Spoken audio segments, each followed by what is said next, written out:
In the early 1600s, English settlers arrived on Atlantic shores and tried to turn fragile footholds into permanent colonies.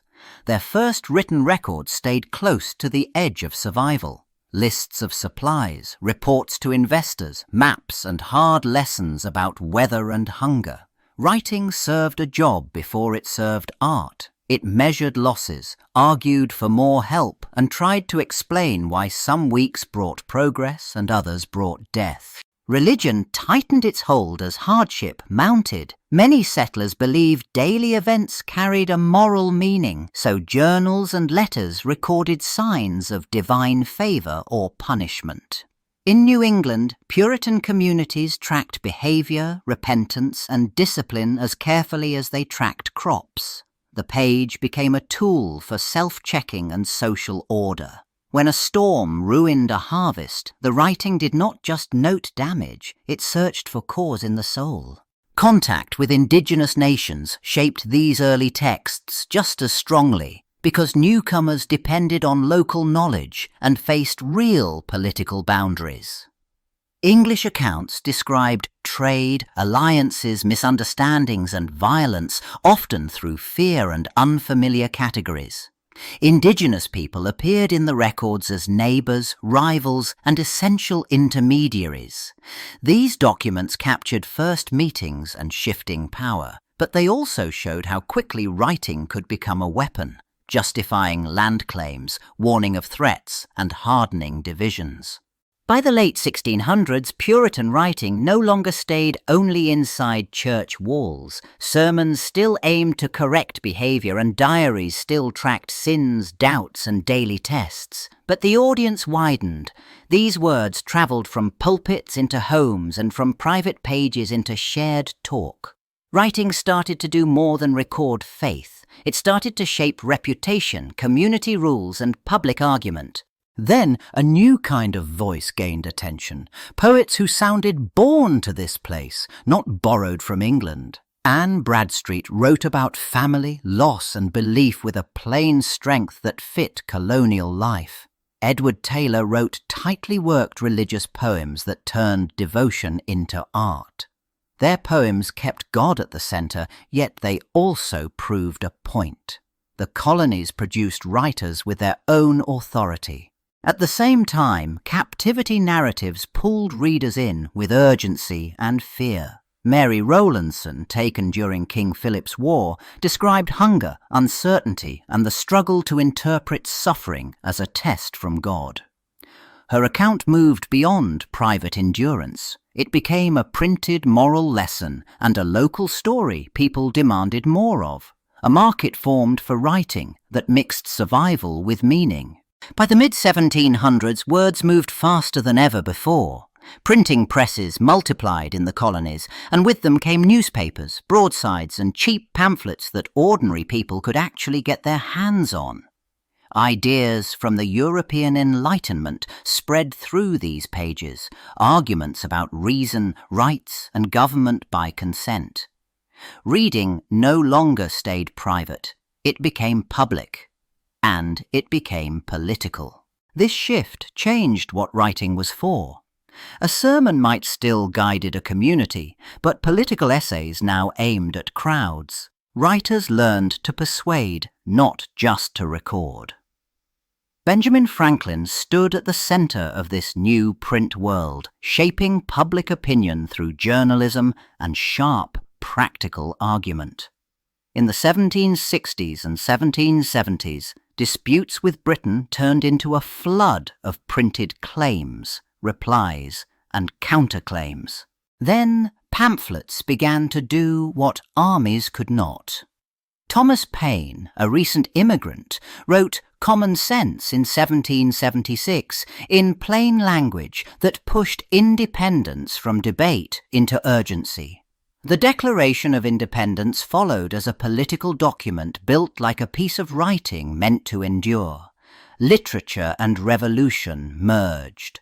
In the struggle to create a new nation, persuasive prose became a weapon. In the 1790s, independence had been won, but cultural independence still felt unfinished. American readers still treated British books as the standard, and American writers still faced the same question. What counted as serious literature in a new republic? Newspapers and small publishers expanded fast, yet the market stayed risky. A nation that argued about its own future also argued about its voice, and the fight moved onto the page. One answer came through long fiction. In 1791, a Connecticut writer named William Hill Brown published what was often treated as the first American novel, and it leaned on familiar British styles to prove Americans could play the same game. Soon, Charles Brockden Brown pushed further, using suspense and fear to show American life could generate its own plots. The message landed. The country did not need to borrow every story. Then American fiction started aiming at the wider public. Washington Irving built short stories that travelled quickly, mixing humour, folklore, and a distinctly American sense of place, and readers followed. James Fenimore Cooper turned the frontier into popular national myth, turning conflicts over land and identity into adventure. By the 1820s, British authority still mattered, but it no longer ruled alone. American literature had started competing. By the 1830s, American writers stopped asking for permission. A new confidence spread through magazines, lectures, and small printing houses. In New England, a movement called Transcendentalism took shape, led by Ralph Waldo Emerson, a former minister who argued that truth came from within, not from old institutions. His essays pushed a sharp idea. The nation needed its own mind and its own art. Emerson's circle widened, and Henry David Thoreau put the message into practice, testing independence through deliberate living and fierce arguments for conscience over law. At the same time, American Romanticism surged, but it did not copy Europe. It turned inward and darker. Edgar Allan Poe used poetry and tales to prove that American writing could be technically brilliant and psychologically intense. The literature chased the soul, not the manners. Then the big novels arrived, and they carried national questions inside them. Nathaniel Hawthorne explored guilt and inheritance, showing how a community's past still controlled the present. Herman Melville aimed even higher, using the hunt in Moby Dick to ask what truth looked like in a vast, uncertain world.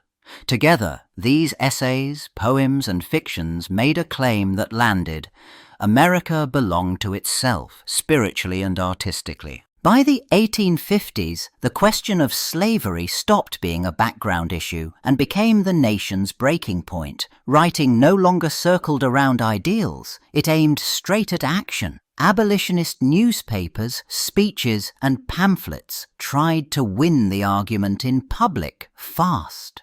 The most explosive impact came from stories that made distant suffering personal, especially Harriet Beecher Stowe's Uncle Tom's Cabin, which spread anger, sympathy, and backlash on a massive scale.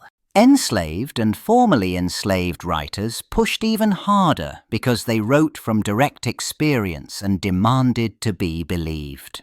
Narratives like those by Frederick Douglass used clear detail and tight logic to expose how slavery worked day to day and why it could not be fixed by small reforms.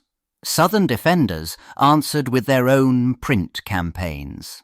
The result looked less like a shared literature and more like two competing versions of reality. When war came in 1861, American writing shifted again, from persuasion to witness.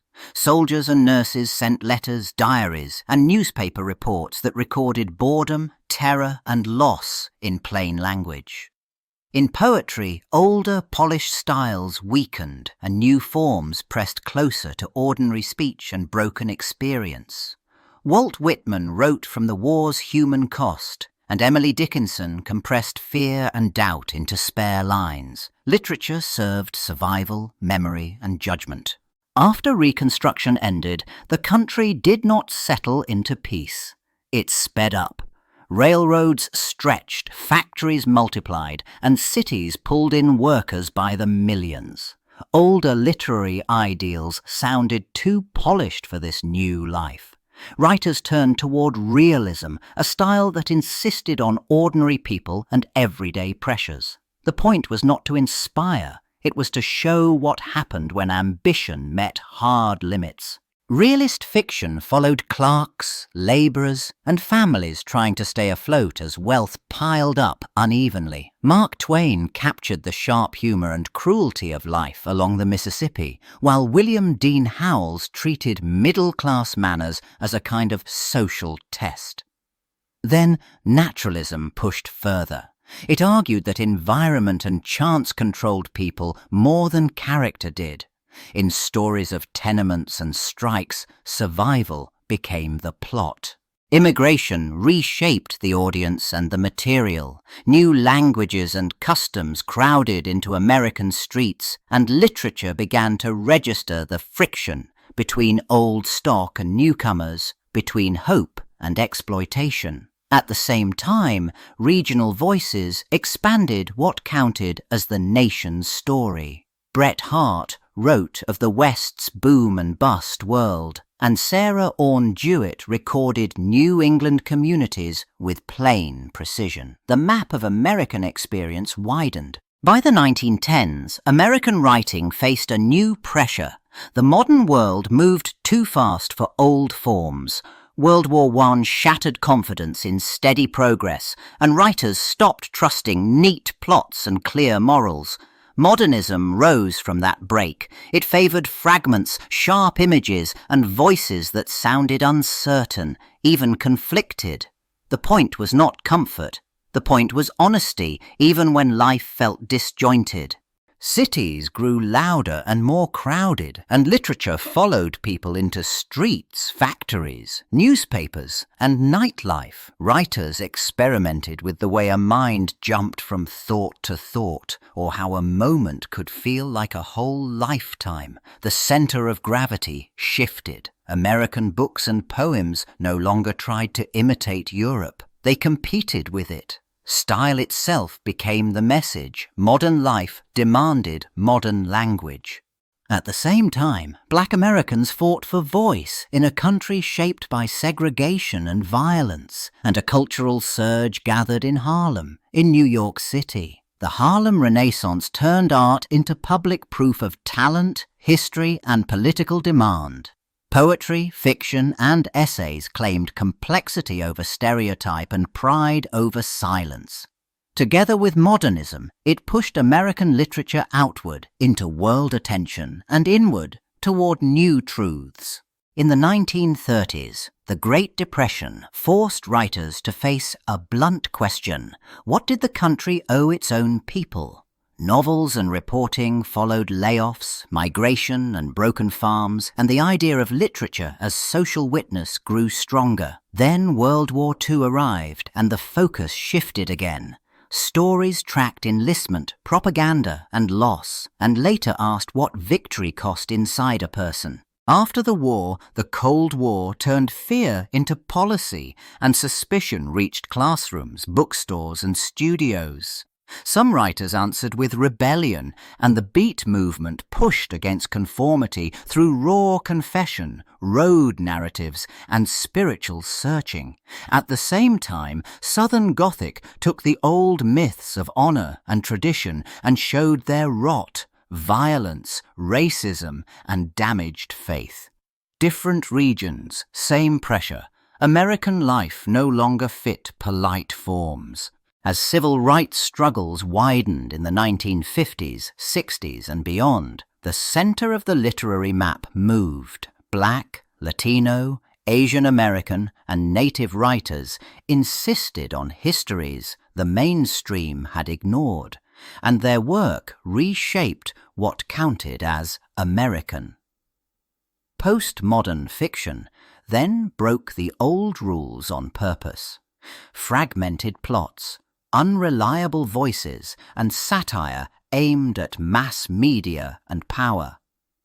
These traditions competed, borrowed, and blended until no single canon stayed in charge. By the early 2000s, American literature had no single doorway. A story reached readers through hardcovers, paperbacks, ebooks, audiobooks, and screens that never slept. A writer no longer needed a powerful editor to be heard. Platforms, newsletters, and self-publishing did that work. The audience changed too. Readers arrived from every time zone, and American writing circulated as fast as a link could travel. That speed reshaped what counted as literature. Essays blended reporting with memoir. Novels arrived as series, podcasts, or interactive projects. Poetry found huge crowds in short digital posts, then moved back into print with new energy.